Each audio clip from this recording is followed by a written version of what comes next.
The unregular workers of the Health Department submitted a deputation to the Director of Health Department on 9 demands.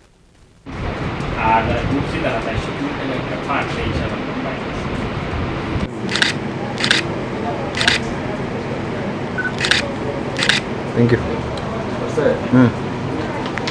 On that day, the unregular workers of the Health Department submitted a deputation to the Director of the Health Department on 9 demands, including a demand to make their job regular. আমরা স্বাস্থ্য বিভাগে অনিয়মিত কর্মচারীদের পক্ষ থেকে আজকে 9 দফা দাবি আমাদের স্বাস্থ্য অধিকর্তার নিকট আমরা দিয়েছি।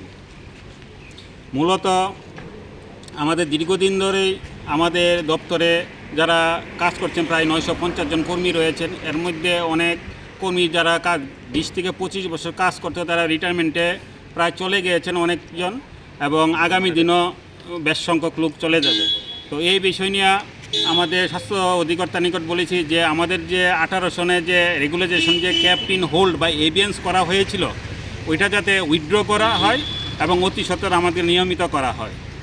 যদি অল্প সময়ের মধ্যে যদি এটা করা সম্ভব যদি নাও হয়, তাহলে আমাদের মধ্যে যারা আসাম এবং পশ্চিমবঙ্গ সরকার যে অনিয়মিত কর্মীদের জন্য যে বেতন ব্যবস্থা আছে সেইটা যাতে এখানে চালু করে, সর্বনিম্ন 22,000 টাকা এবং সর্বোচ্চ 24,500 টাকা এখানে প্রদান করার ব্যবস্থা আছে।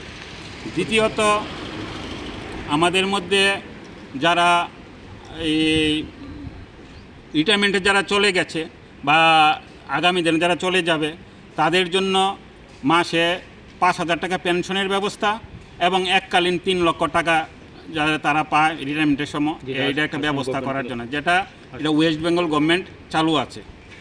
তৃতীয়ত, যারা যেটা আছে যে বিগত 2 বছর যাবৎ আমাদের যে ক্যাজুয়াল কর্মী যারা রয়েছে তারা পূজার যে অনুদান যে অ্যাডভান্স যেটা যে 20,000 টাকার যে ব্যবস্থা রাজ্য সরকার যে অ্যাডভান্সের ব্যবস্থা করা হয়েছে, সেই 20,000 টাকা তারা 2 বছর যারা ক্যাজুয়াল কর্মী যারা তারা পায় না।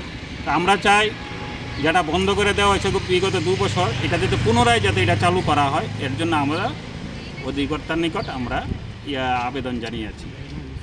এবং যারা চাকরিরত অবস্থা আমাদের যারা অনিয়মিত কর্মী যারা আছে চাকরিরত অবস্থা মারা যাচ্ছে তাদের পরিবারকে যেন একটা ডাইন হারনেসের মাধ্যমে যারা একটা চাকরির ব্যবস্থা করে দেওয়া হয়। আমাদের মধ্যে যারা গ্রুপ অনেক ডিআরডব্লিউ, ডিআরবি এবং কেজুয়ালের মধ্যে যারা আছে তারা অলরেডি গ্রুপ সি হয়ে গেছে, কিন্তু ডিআরবির মধ্যে অনেক রয়েছেন কর্মী রয়েছেন যারা মাধ্যমিক বা মাধ্যমিকের উপরে যাদের কোয়ালিফিকেশন তারা গ্রুপ সিতে তারা উত্তীর্ণ হয়নি, তাদেরকে যাতে উত্তীর্ণ করা হয় এর জন্য আমরা একটা আবেদন রেখেছি। আমাদের মধ্যে যারা বিশেষ করে রাজ্যের বিভিন্ন প্রাইভেট সেক্টরগুলিতে যেসব কর্মী নিয়োজিত আছে তাদের জন্য ইএসআই এবং পিএফ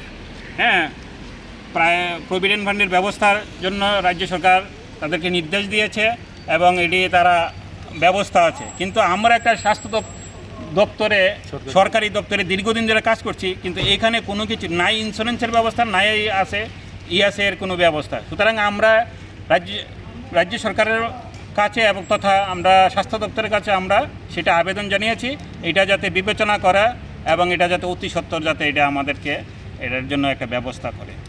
তো এই বিষয় নিয়ে সেটা আমাদের আজ স্বাস্থ্য অধিকর্তার নিকট আমরা ডেপুটেশন দিয়েছি। স্বাস্থ্য অধিকর্তা সেই ডেপুটেশন উনি আমাদের যথাযথ যুক্তিগ্রাহ্য বলে মনে করেছেন এবং ওই বিষয়গুলি ঊর্ধ্বতন কর্তৃপক্ষের নিকট আগামী কিছুদিনের মধ্যেই তুলে ধরবেন। পরবর্তী সময়ে আমরা এটা জানতে পারব। আপনার পরিচয়টা?